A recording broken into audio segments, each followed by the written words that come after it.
I have a problem. I have this raw text column in the raw file, and I want to clean this raw text column in the raw file. I don't want any numbers that is present in the end. So you can see this text product A123. I don't want this. I want to remove this 123, and from this item 99 I want to remove this 99 because any digits that is present in the end of the text I want to remove that. Now for this 123 product I want it as it is. 123 product because no numbers are present in the end. Similarly for x9 I want x, and for 9x I want exactly 9x. So here I just want to remove the numbers that are present in the end of the words and not in the beginning and not in the middle, just the end of the words. I have tried different ways.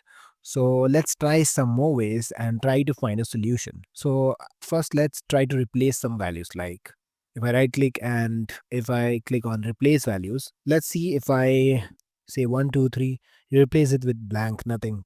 So if I click on OK, you can see this is removed and this is giving the correct result. But this is only being applied in the first row, that is a product A value, and it is not changing anything in the item 99 or any other rows. So this replacing values is not the solution because it can replace from anywhere, not specifically from the end, but it can also replace from the middle and the beginning of the word. So this is not the solution. Let's try some other ways, like let's try to click on add column and let's try column from examples. So from selection, so let's first do cancel and let's remove the step, replace value. Now we have this correct word. Now let's do column from example from selection. And here for the first one, I will write product A because we want it exactly like this. And if I click on enter and if I say we don't want 99 here, 1, 2, 3 product, we want it exactly 1, 2, 3 product. And I click on enter. So see, if you see here, it's not able to give the solution. So we'll try one more time. We want this one exactly like pro 12 duct. Enter. Let's try one more time. A, B, C. And here I want test 007. We don't want. So if you see, we have tried a lot of things. I'm trying X as well. But if you see, it's not able to recognize what I'm trying to change. So here, if you see what it is adding, it is just adding the if and else statements for each word. So it's just saying raw text is equals to this product A123, then give this. If there is 99, then they'll give this result, then item else. So it is creating the if else condition for each row, which is again not a solution because we cannot do if and else for like thousands or millions of rows. So this is also not able to catch the problem. So here graphical user interface in Power Query fails to solve this kind of problem. This is why we need mQuery to solve these kind of problems. So you guys must be thinking why we need mQuery when we can solve all the problems using the graphical user interface in Power Query. But there are some problems that exist, like these kind of problems. You cannot solve the problem using the graphical user interface. For these kind of issues, we'll have to rely on mQuery. So I'm going to show you how you can solve this problem using mQuery very easily. So what I'm going to do is I'm going to click on FX, or we can also do changes on the advanced editor, but it automatically adds this step. So let's click on add step, and here let's say I'm going to create one new column and then I'm going to do the transformation and clean the text. So I'm going to say table add column, and this is our table. So if you see the IntelliSense, it says table dot add column and it takes table as parameter, so table as table. So this is the change type is our table.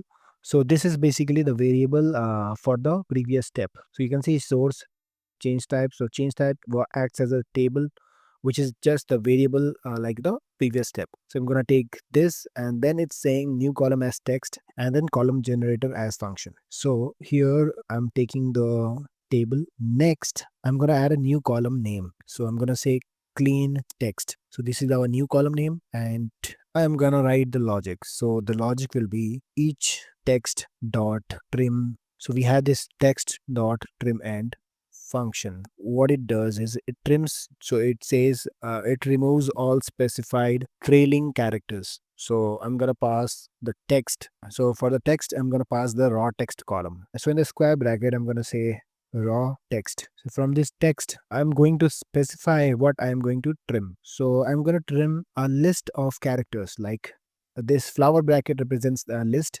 So inside this list, I'm going to say 0 and then dot dot 9. So I'm just saying trim these 0 to 9 digits if it exists in the end.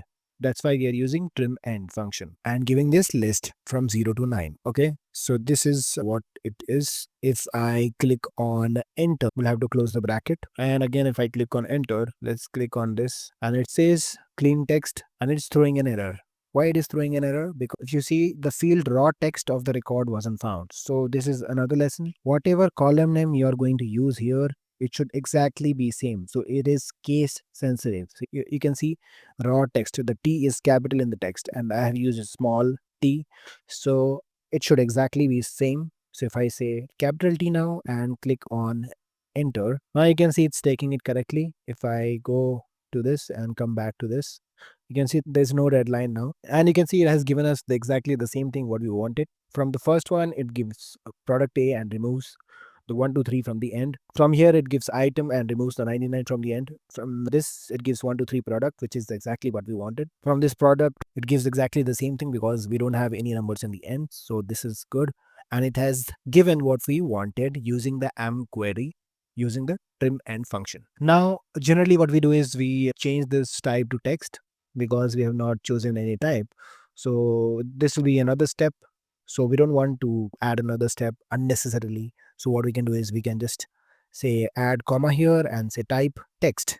This should be in small letters. And if I click on enter, you can see it has changed the data type to text. So this is how we can solve this problem.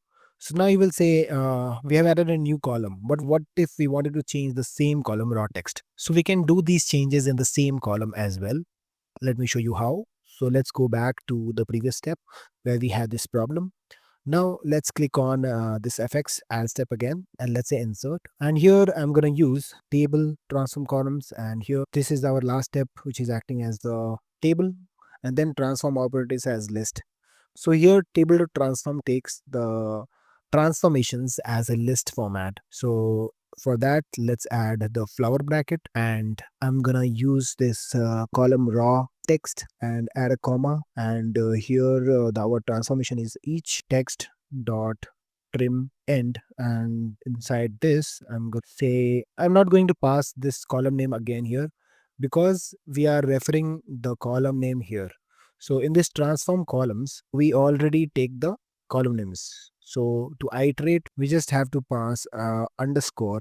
It is going to pick the each value from this rows. Next, let's pass a list what we want to replace. So 0, 9. So we have passed a list. Now let's close the bracket and click on enter. Let's click on this tick and you can see it has returned the same thing now. You cannot see any numbers in the end of the words. So this is giving us the same result now. And again, if I want to change the data type, I can add inside this curly braces. Let's say type text. It has changed the data type to text. So this is how we can do the changes in the same column. I hope you like this video. In my future videos, I'm going to come with the similar kind of problems which cannot be solved using graphical user interface and can be solved using me. So in that way, you can also learn the M query easily. If you need my help and want to connect one-on-one with me, you can book a call on Topmate. And if you want to buy Power BI reports along with dataset and BRD document, you can check out the products I have here. I have provided the links in the description. See you there. These are the books that I highly recommend buying that can take your Power BI skills to the next level. These 3 books can cover almost all the aspects of Power BI, from DAX to Power Query to the overall Power BI dashboarding. You can find the link of these books in the description. Check them out if you want to level up faster. So if you like my videos, do not forget to subscribe my channel. Till then, goodbye and thanks for watching. See you in the next video.